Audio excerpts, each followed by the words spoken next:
Welcome everyone to this class. I'm Janet Lowry, and formerly I was an associate pastor here. 25 years ago, this church had a class which was 25 years after the end of the Vietnam War, and the class was members of the church who had served in the war, veterans. And it was significant, and those gentlemen got together and they went on to contact other veterans in the community because they realized there was no acknowledgement of Vietnam War veterans here in Columbus. And that led to the development of the War Memorial, which is Veterans War Memorial, which is south of the county courthouse. So you never know what comes out of a class. And I like anniversaries, give us an excuse to talk about things. And this actually is the 50th anniversary of the ending of the United States involvement in Vietnam. And so it seemed to me a good time to talk about something together that affected all of us at some point that is not being talked about in the general society very much at all.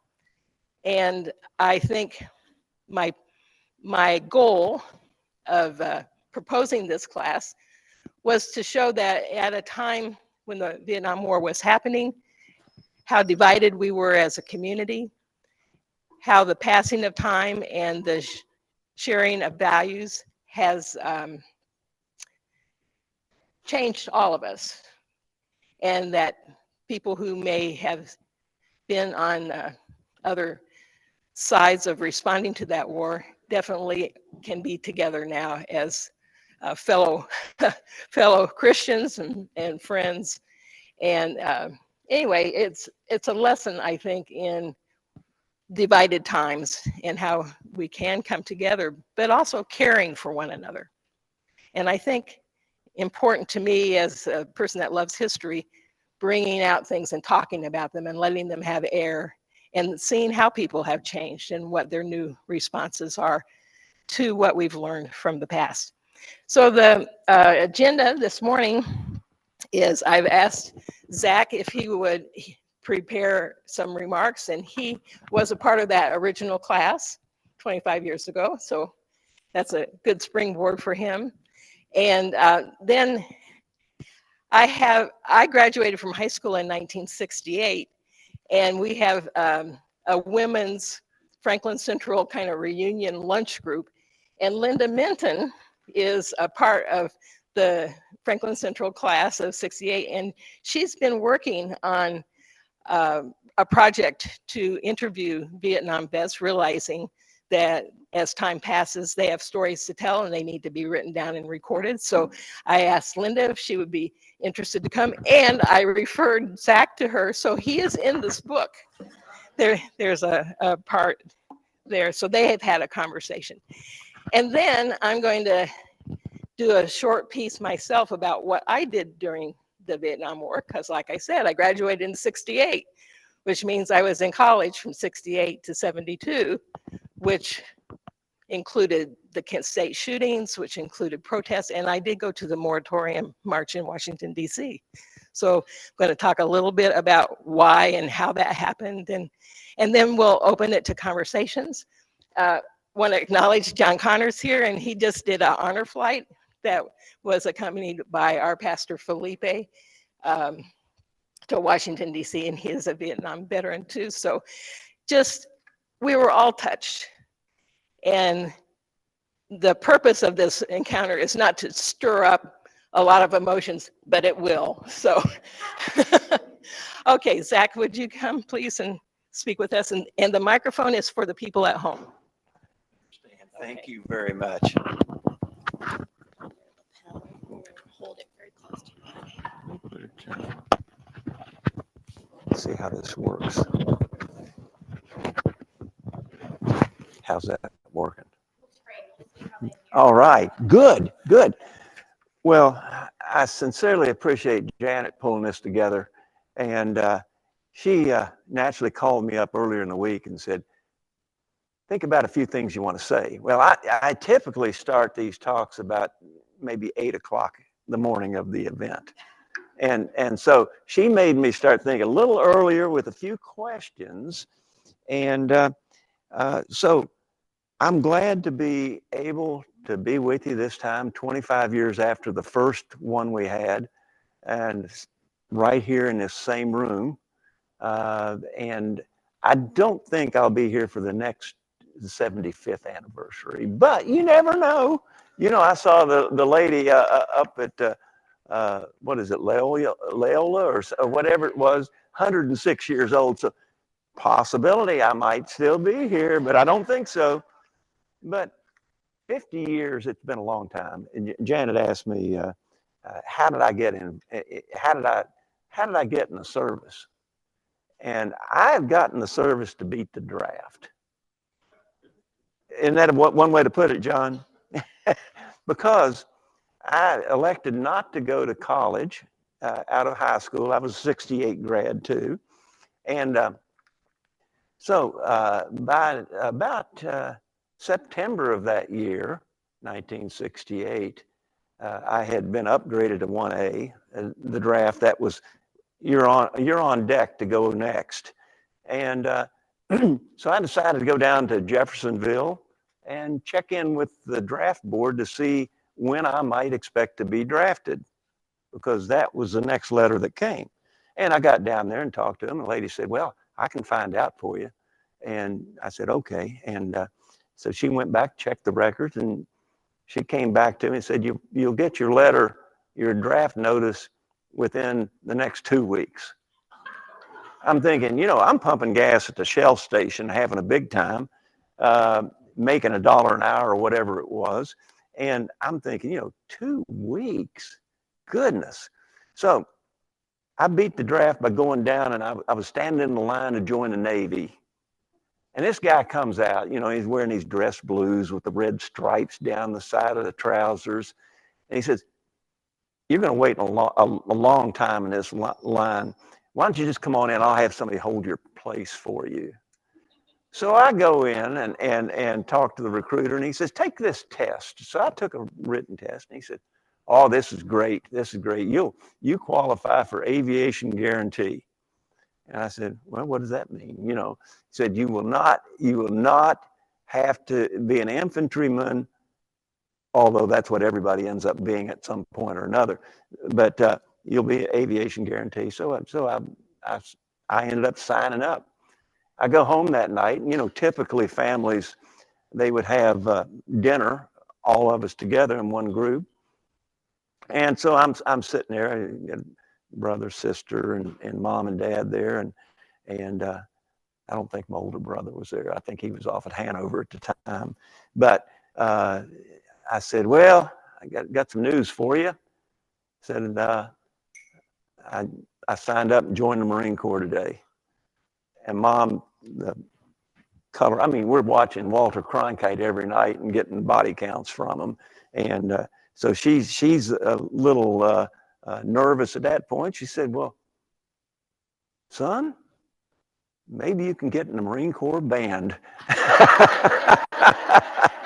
And I said, Mom, I don't think they're looking for people in the band.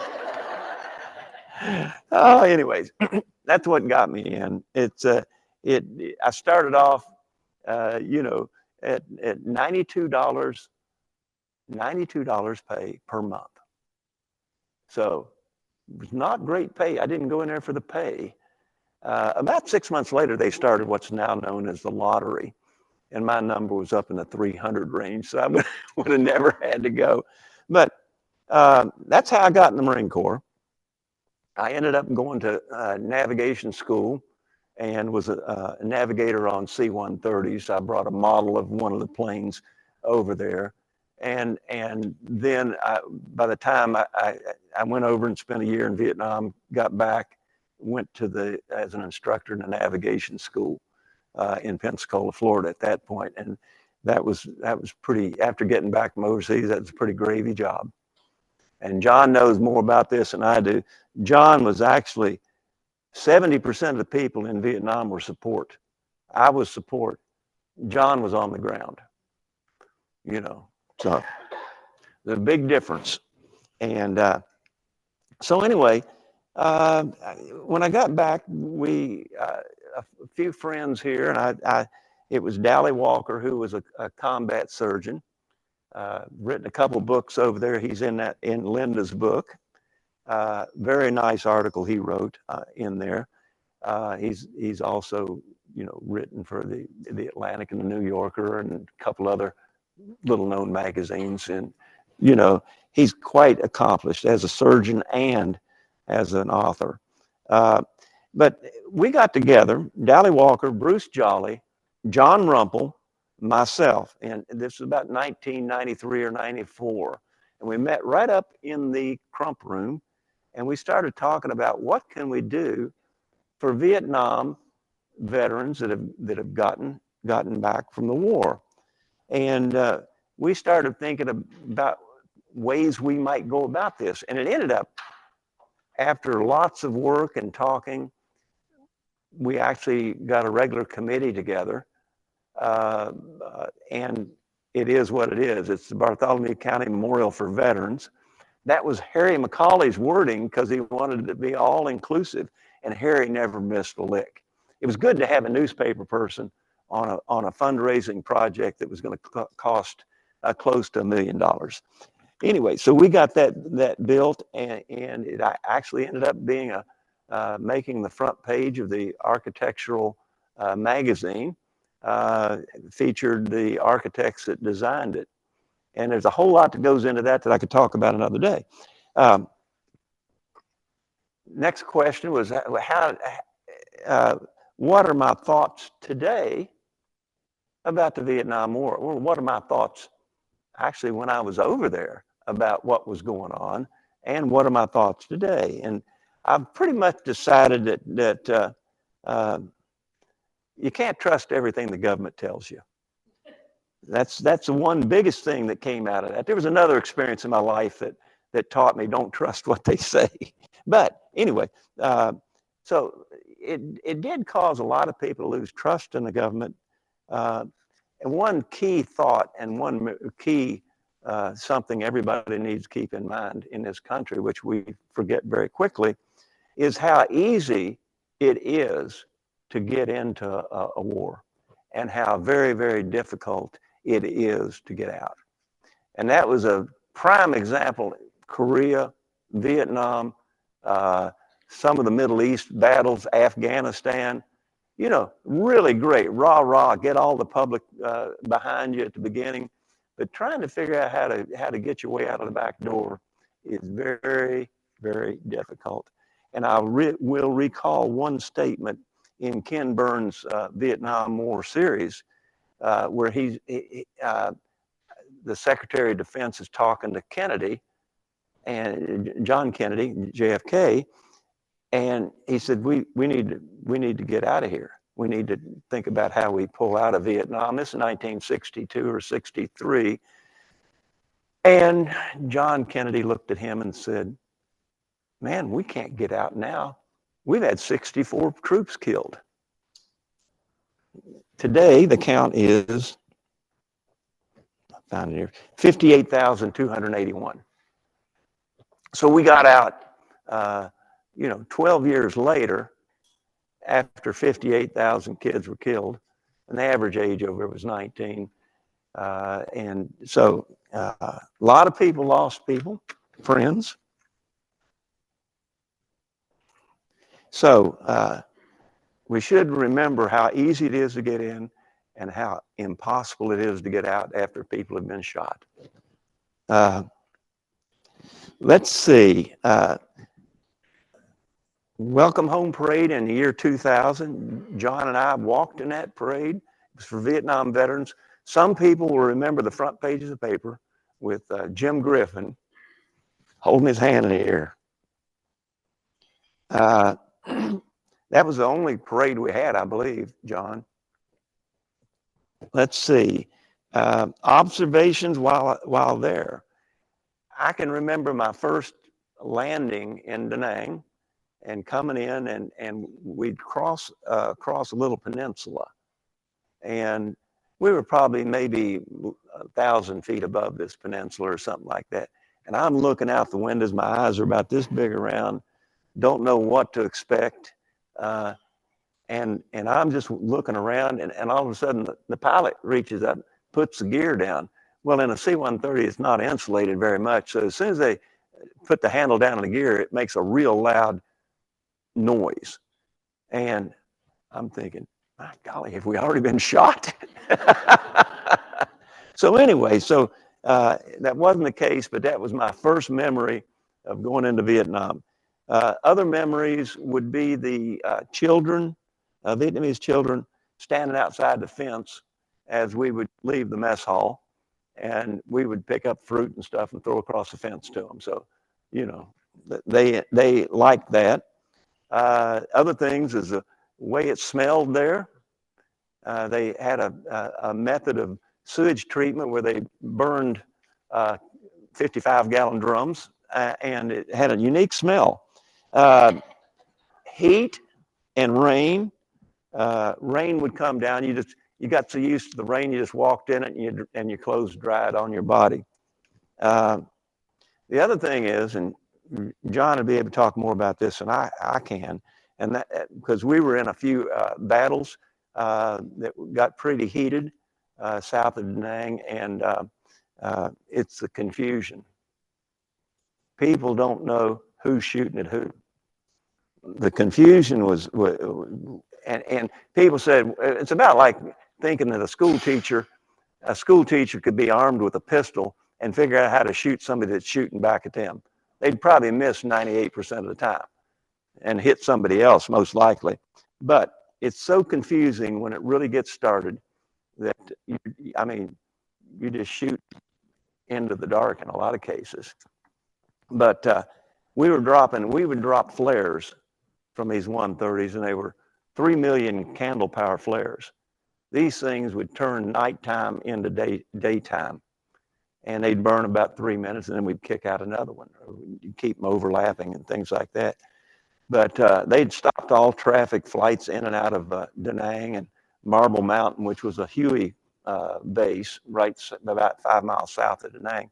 They'd stopped all the in and out traffic there. I mean, there were rockets going off everywhere. And after about 30 to 45 minutes, you hear ceasefire, ceasefire. And you find out it's two groups of Americans shooting at each other. And that was the battle. So this is how confusing it gets. You might be shooting your own, and you hear about friendly fire, and that is the case. But confusion is a really big deal when you get into combat and you're concerned about getting shot. So I got home. Happiest day of my life was in that airplane. When the gear came, I was headed back to the east, and so that was a pretty interesting time. I got back. I was 20 years old. Got back, had about a week to go for my birthday. Glenda was still with me, which was unique for some people that didn't have that person to come home to.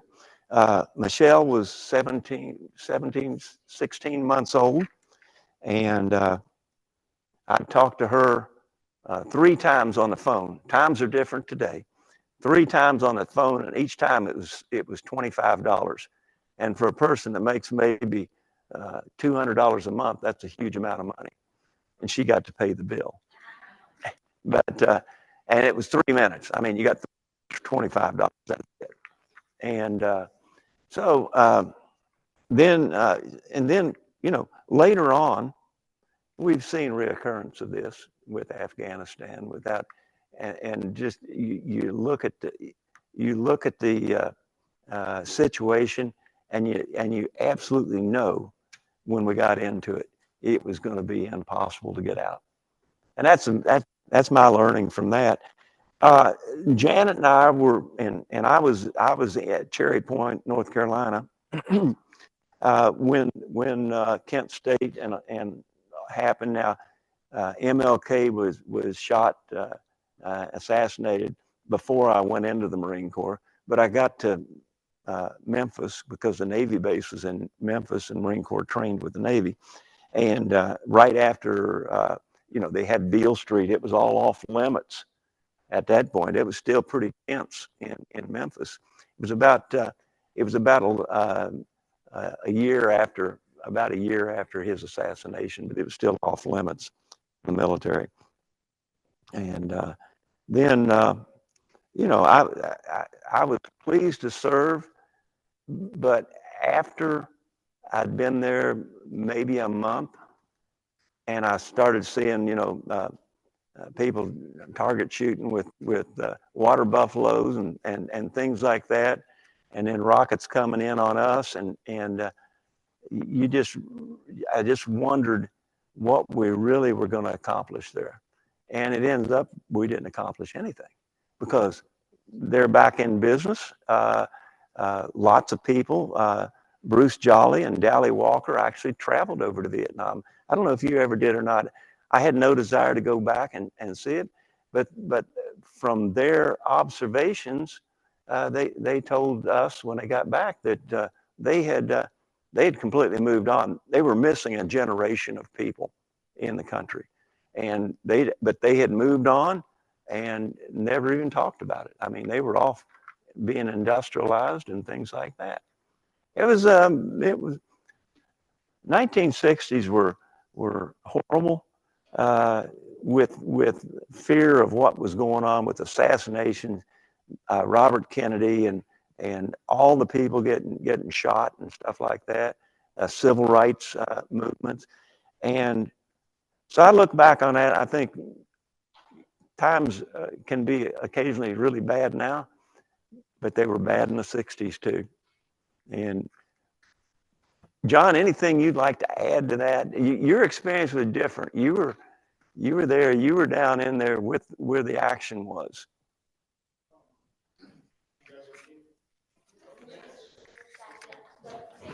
You'll need this. I might talk to them. They can hear you. Oh. Ann and Bill, are you there? Hope you're feeling better, Ann. So, my experience is a little different, and I grew up a little different. My dad was in the Army. My three uncles were in the Army, so I didn't have a chance to go do anything else but go in the Army. So I went in the Army. I went to West Point in 61 and graduated in 65.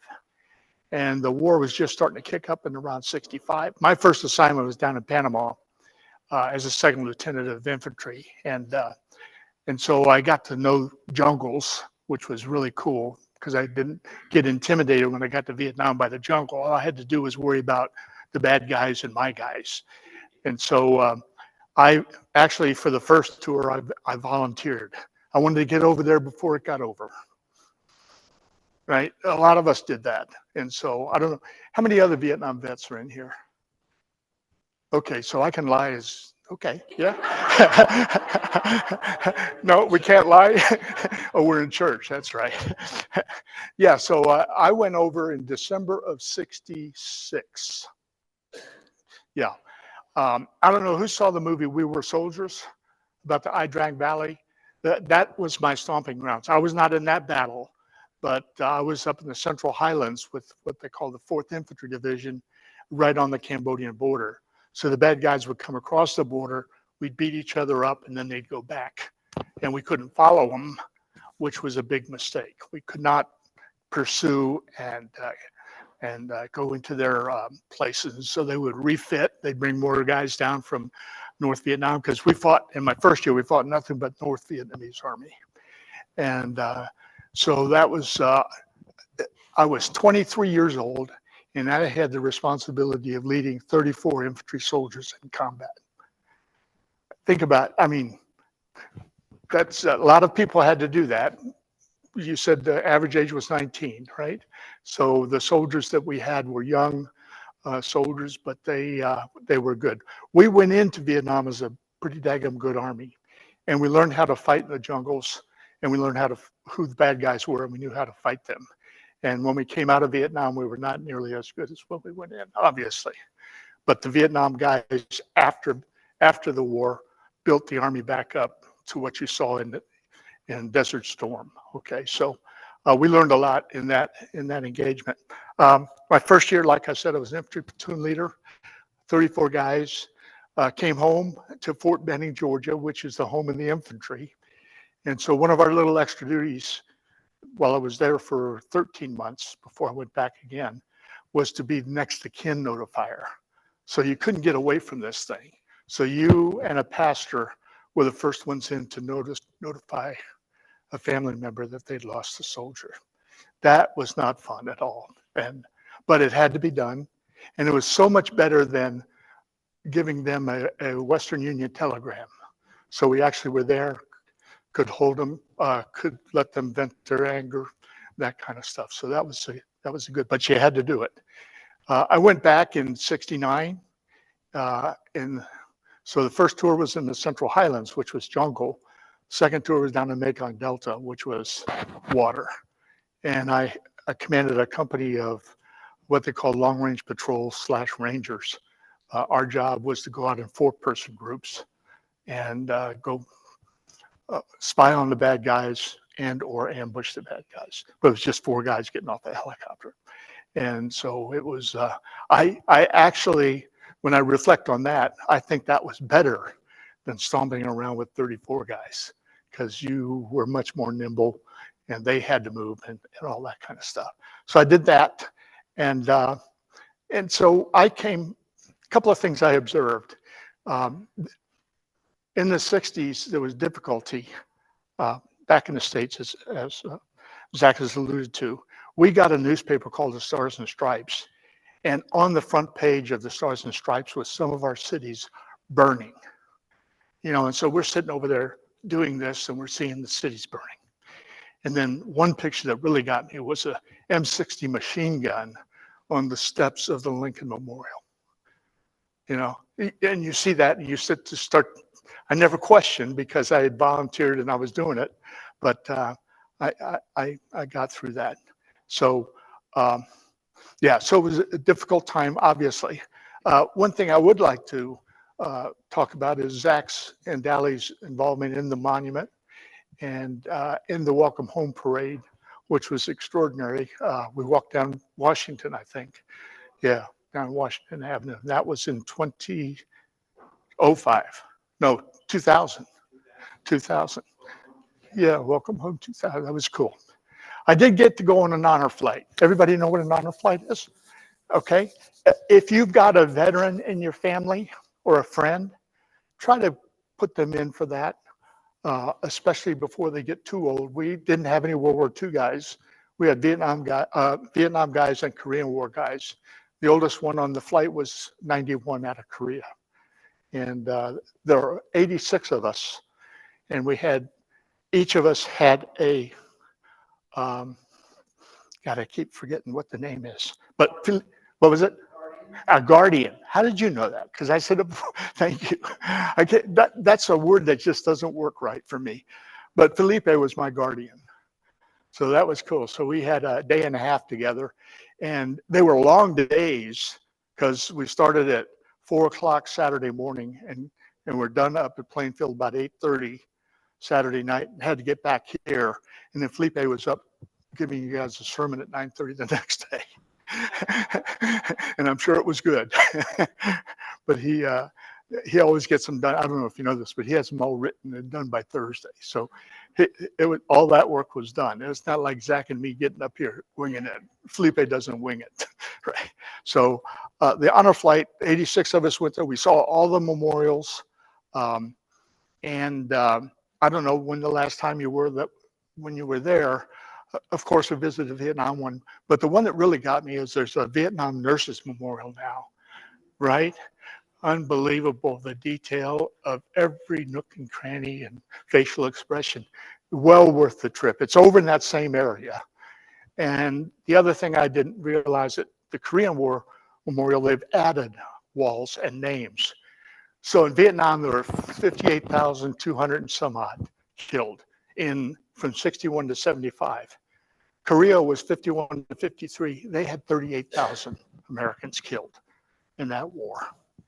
And if you look at the Allied forces, it was up in the hundreds of thousands. So that was a vicious war. And so we call that the forgotten war. We shouldn't forget that one either. Okay, so I think that the honor flight, if you've got somebody, recommend them. It's about a 2-year wait list. So the older they're getting, the tougher it's going to be for them to be ready to go. But they know what they're doing. For every veteran, they had a wheelchair. So there was 86 wheelchairs on that airplane. They had ponchos. They had everything you would need. They had food, water, Gatorade, etc. So if you got one in the family, and even if they're not here in Indy, they've got many of these throughout the United States. It's called it's called the Honor Flight Network. You can look it up online and figure that out. Okay? All right.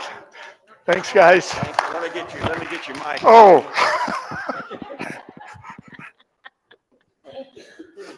See, I don't. Got that in. Good. John, it was great for you to be able to stand up here and give us an overview of your experiences, because I put him on the spot, but he's a special guy for me. And Janet, we were sort of on opposite sides, but we really weren't on opposite sides. And Janet wants to give a little bit of her experiences during that. Well, I'm going to have the final word. So I'm going to invite Linda Minton to come up and speak about how she got involved with a book project to interview Vietnam veterans.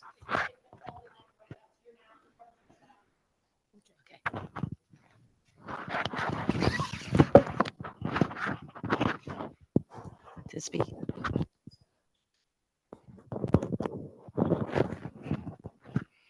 Good morning.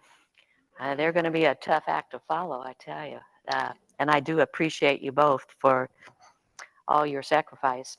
We try to tell, when my husband and I are out eating or doing something, we always try to tell those veterans how much we appreciate their sacrifice and their service.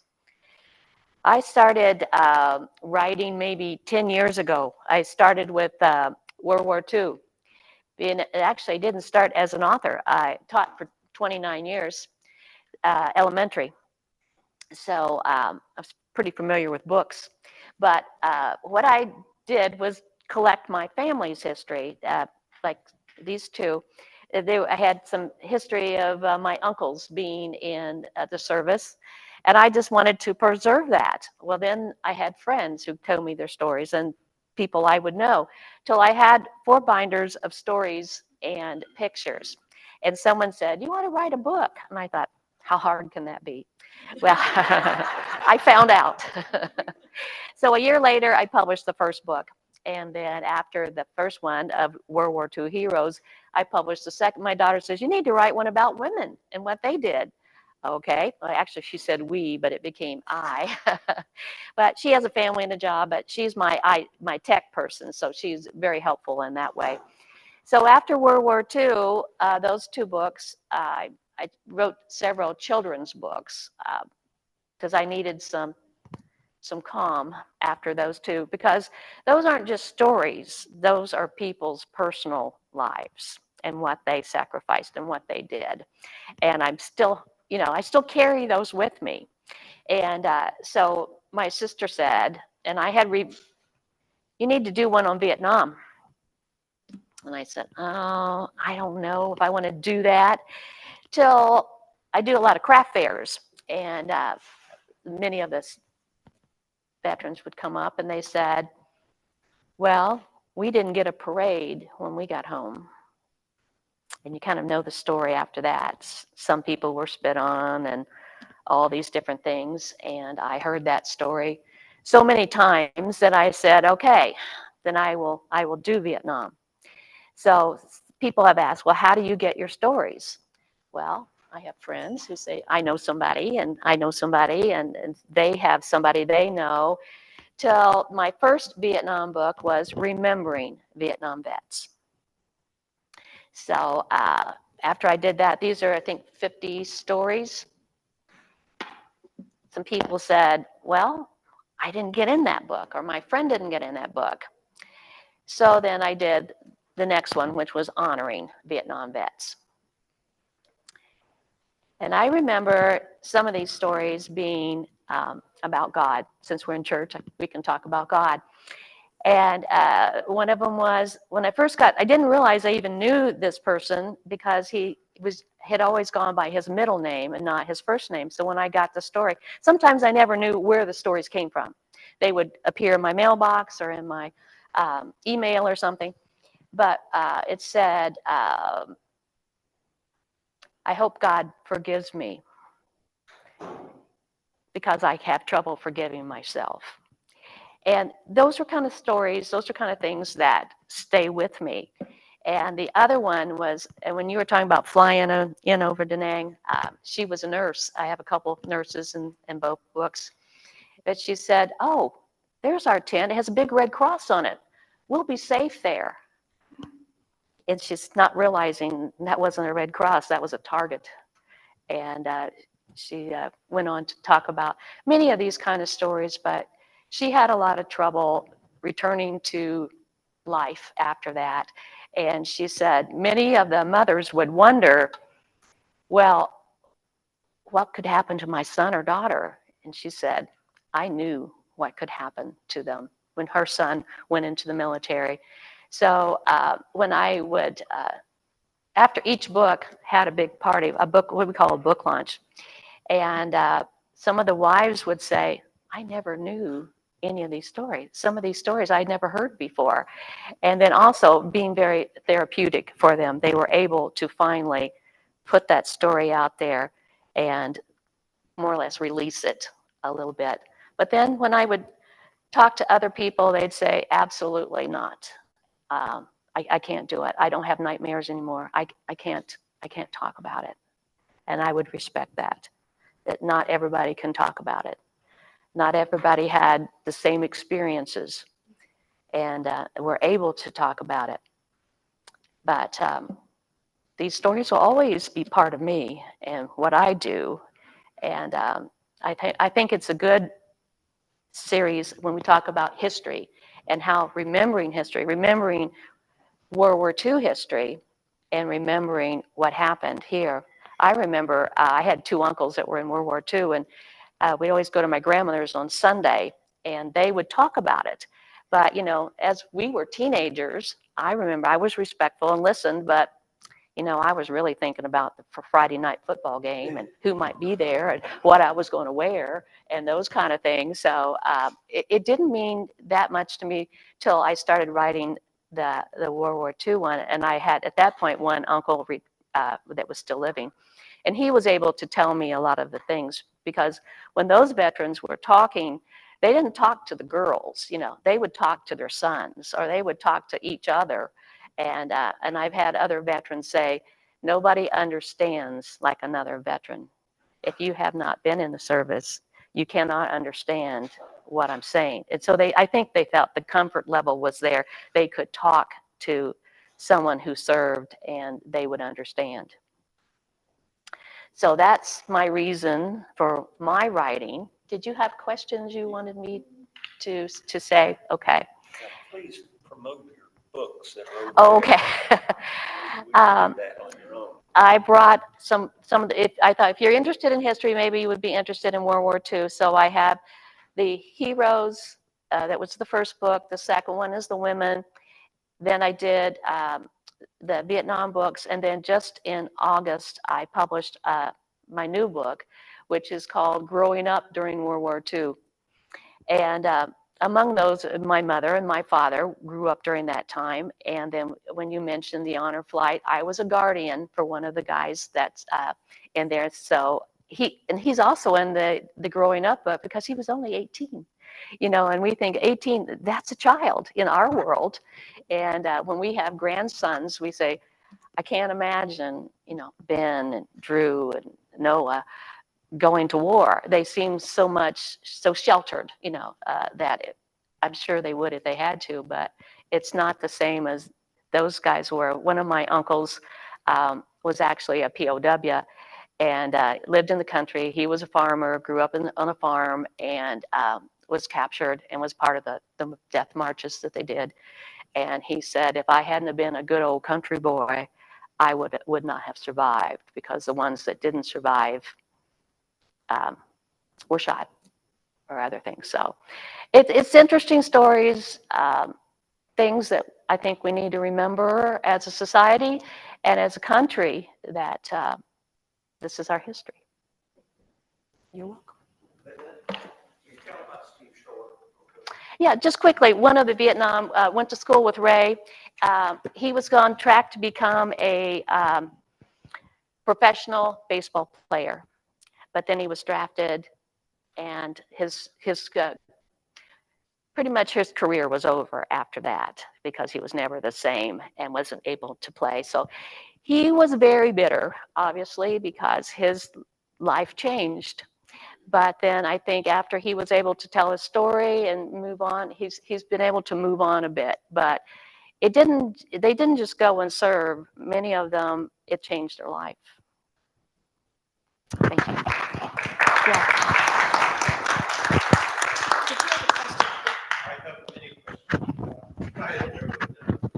Okay.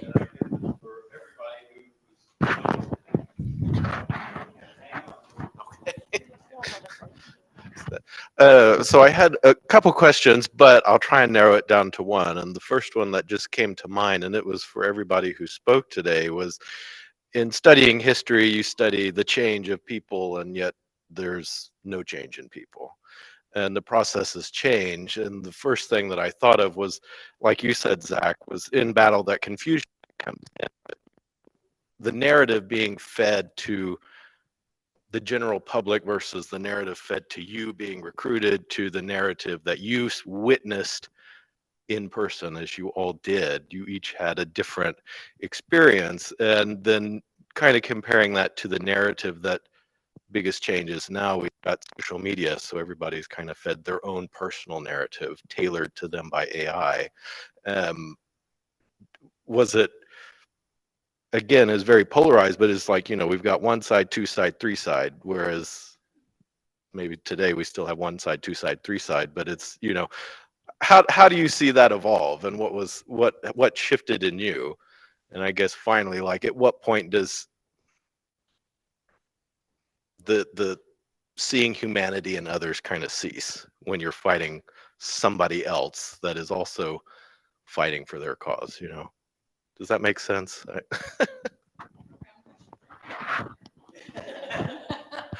you have a thought? No. Okay. Yeah, because we have time constraints, I'm going to go ahead and give my part. Okay. It's important to bear witness, and all of these experiences are like jigsaw puzzles where everybody has a different piece of the picture, I would say. So I did want to let you know that the Indiana History Center in Indianapolis opened on September 27th, an exhibit called Hoosier Voices from Vietnam. It's a paid admission, but it's definitely a place to get an overview and to reflect, and encourage you to see that. And I have been to Vietnam as a tourist, but I would say they do a good job of in Hanoi of the place where John McCain was held. That's a peace memorial now. And Vietnam is controlled by China pretty much, the economics and the life. That's their northern neighbor. And so it is a welcoming place for tourists to go, or veterans to return, and they know how to handle all that. But if you go into one of the museums, there are pictures there of the protests. There's a picture of the Kent State shooting in Vietnam in the War Memorial. So I just wanted to say a little bit about how I came to it. And my dad was an Army reservist, World War II veteran. And we had Walter Cronkite and the news on all the time, but we never talked about the war. And I didn't think our school, as young men, my peers, were being drafted and disappearing, I didn't think our school was talking about it enough. So we put up a bulletin board of every soldier that had come from Franklin Central with their picture and something that their family wrote up for us, so that, you know, we acknowledge or we support, or we just, it was one of those things that people were just uncomfortable of acknowledging what was going on. So I grew up in a Baptist church and was involved in Baptist Youth Fellowship locally and in our association. And our sponsor people were conscientious objectors from seminary who worked with us. So my thinking got all, you know, was very much with what was going on was harming, in their opinion, and what I absorbed, it was harming our country as well as Vietnam. It was harming folks who were in the battlefield, but also the soldiers who went. And that was their perception. So when I went to college, that's what I took with me, with my guitar, and, you know, doing the local protests. And we also had a Vietnam veteran against the war, same as John Kerry. We had a representative from that organization on our campus to talk about, and we were listening to experiences of soldiers who had served and were coming back and were enrolling in school. So they were a part of our group. And the Baptist Fellowship at Lawrence, KU has always been a hotbed of rebellion. And the Baptist Fellowship there was led by a person that I really admired. And he's the one that organized with the seminary in Kansas City a big bus to take us all for the moratorium in Washington, D.C. And that was the first time that I had ever been in Washington, D.C. And what we experienced was, the first day was marches like you have seen the pictures in Chicago, where the street is full of people and you're moving down and there are tanks and armed people on the side and there's tear gas in the air. So that was the first day. But I will say the second day, everybody had a placard with the name of an American soldier who had died. And we walked single file and we put it into a coffin. We walked across the bridge over to Arlington and carried that and thought about that person and the sacrifice that they had made. So I always felt like my protests were in the war, bring the soldiers home. And was understanding that when you put people in a situation of confusion or of misdirection, depending on how you view what was happening with our government at the time, that you're forced in position. We can't judge the others because we don't know what we would do if we were standing in that situation under those circumstances. So I always felt like our protests were acknowledging the gravity of war and trying to end it as soon as possible. And of course was very frustrated at the president basically saying we're looking for a politically right time and keeping things going longer than they had to go. So that was my experience. And I felt like I was never with people who were overtly disrespectful of veterans. I got to meet people that young men who were my peers. I mean, that was the thing. And I will say I was really mad that you took about 300,000 people out of my age cohort for dating and for a future husband pool. You know. All right. Now, we're doing pretty well on time. And I think, Jordan, if I can distill your question, it was about changing perspective and everybody having a different piece and perspective. And I don't know if you want to respond to that and other questions, but I want to thank everybody who's come. And I think the notion of all this is to find ways to have conversations, to find ways to process what was a shared experience. And when you put secrecy or you put silence over it, it doesn't get worked out of our system. And it stays there and festers. And we don't, I think the difficulty of how our veterans have been supported and treated is an ongoing concern. So.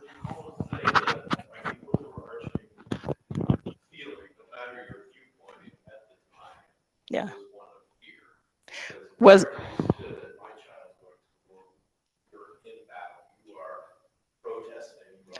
what was the overarching sense in the air?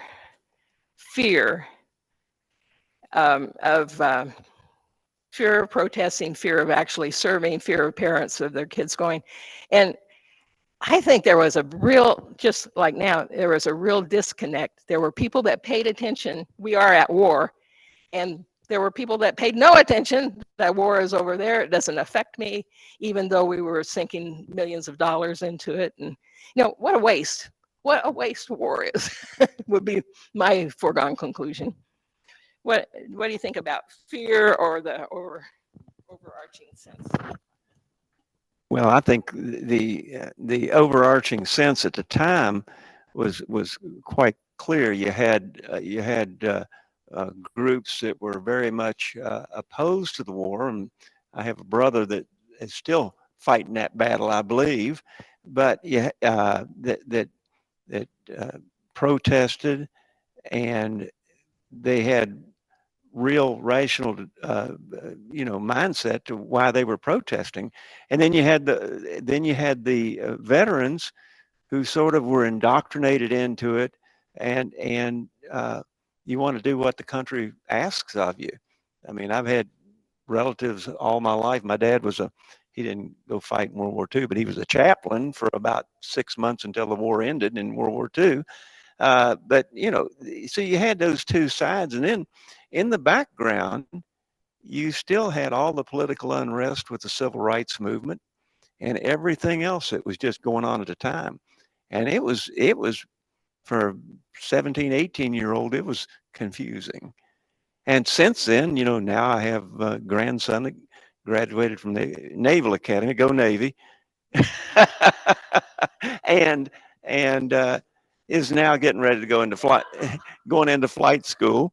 And, so I worry about him. I'd have a different perspective today with them than I would when I was going in. I was just going in and do my time, get a little bit of an education around aviation, and come home and no telling what. I still didn't have any plans to go to school, but eventually I did go to Purdue and get an engineering degree.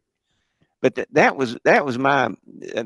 what I see as overarching. It was pretty turbulent times, and you had people that were very pro-war, and you had another group very anti-war, and then the civil rights movement.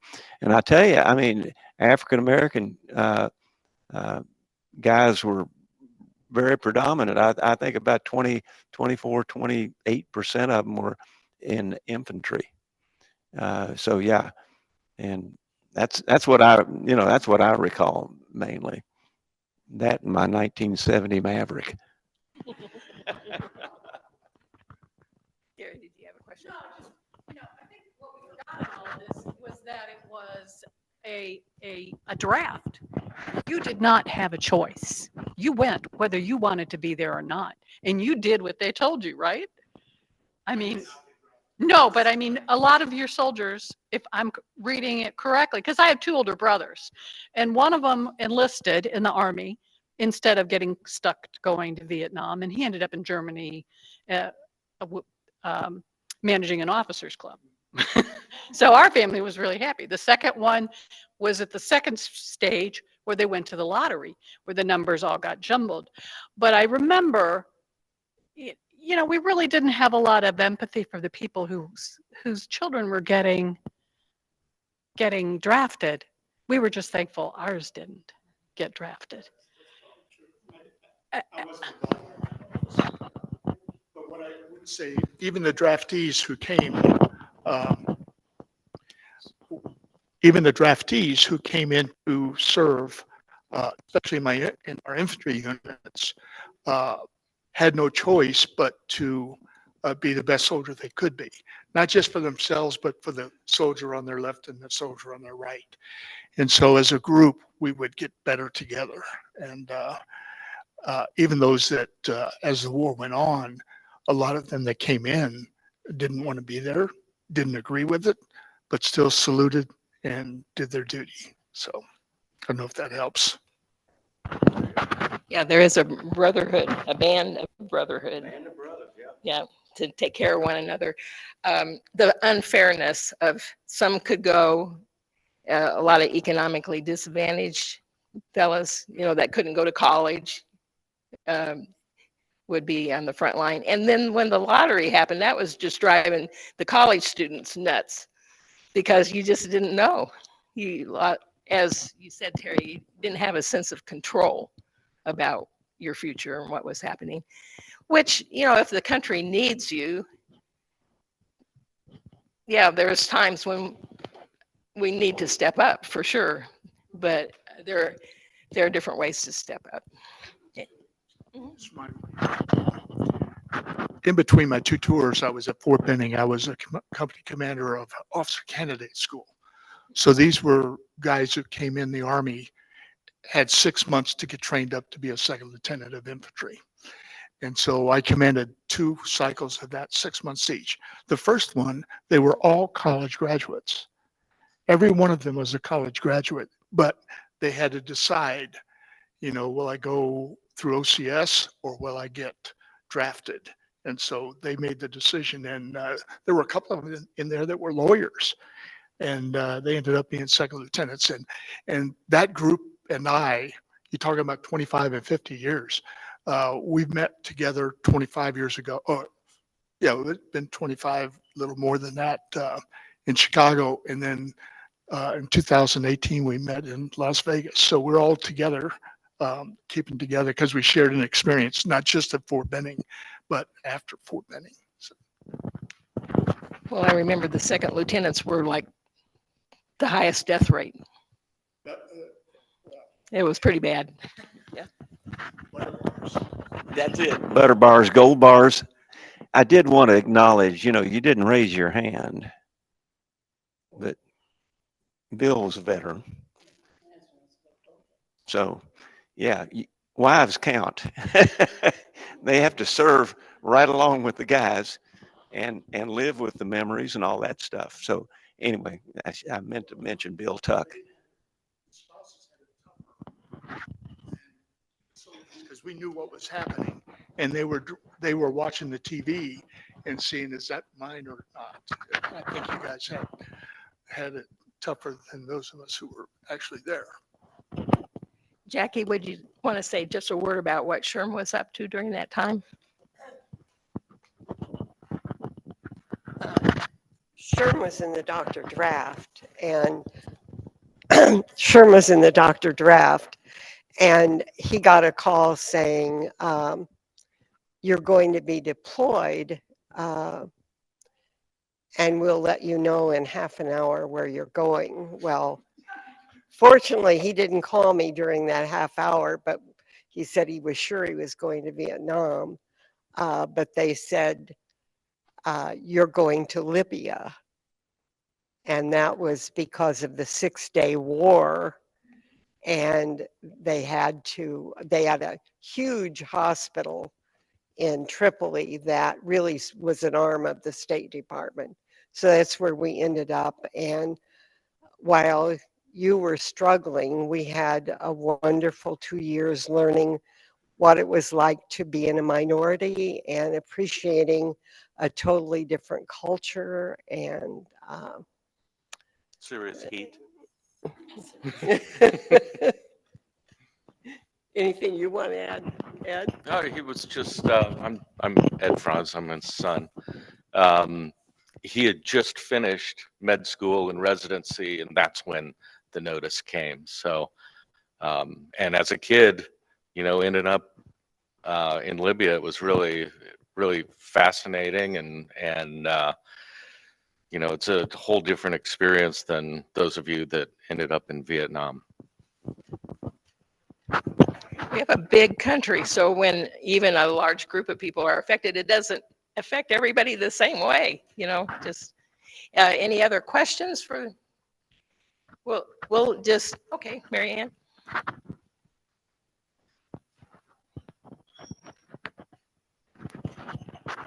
I feel like you're all children in here because I can remember the Second World War, but this Vietnam War was really our first experience of watching it on TV. And I remember my two kids and I would watch the evening news and be updated. At the same time, their mother, me, was out on college campuses recruiting for Cummins. And I remember particularly going to some places where it was a lot of the student protest was going on. I was on a campus in New York City a day after I think a male person was killed in one of those protests. I remember the cab driver wouldn't even take me close. It kind of dropped me off at the northern part of the park and said, "You'll have to walk up those steps to get to the campus." So it was a real time, you know, I think it affected not only me, but it affected my kids. And so, you know, I think about everybody that goes. I've got friends whose son-in-law right now has just gotten home from, I don't know, I think 14 or 15 deployments to places like Afghanistan and Iraq and wherever. He just came home from the Middle East. So it's tough. We just have to have a lot of faith and prayer and concern, I think, for people. Yeah, a lot of the churches were affected. There was a very strong Presbyterian Peace Fellowship, and there was a strong Baptist Fellowship, and so the denominations were pretty much having factions and division at the time. This church, I know Bill Laws did some counseling for Halbrand, for example, to have alternate service, and anyone in the community that was looking for the legal way to do alternate service to military, he would help with them. But I don't sense that it was a huge, it was just knowing that he was there for whoever needed him.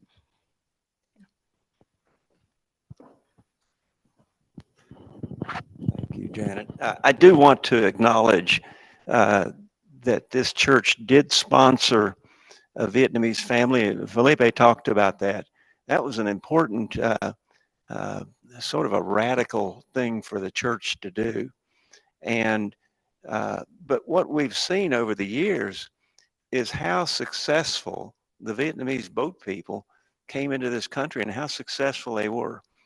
They studied hard. They got great grades. If they were working a profession, they worked hard and accomplished lots of good things for this country. And they were very, very dedicated. So I do want to acknowledge them as being an integral part of the economy.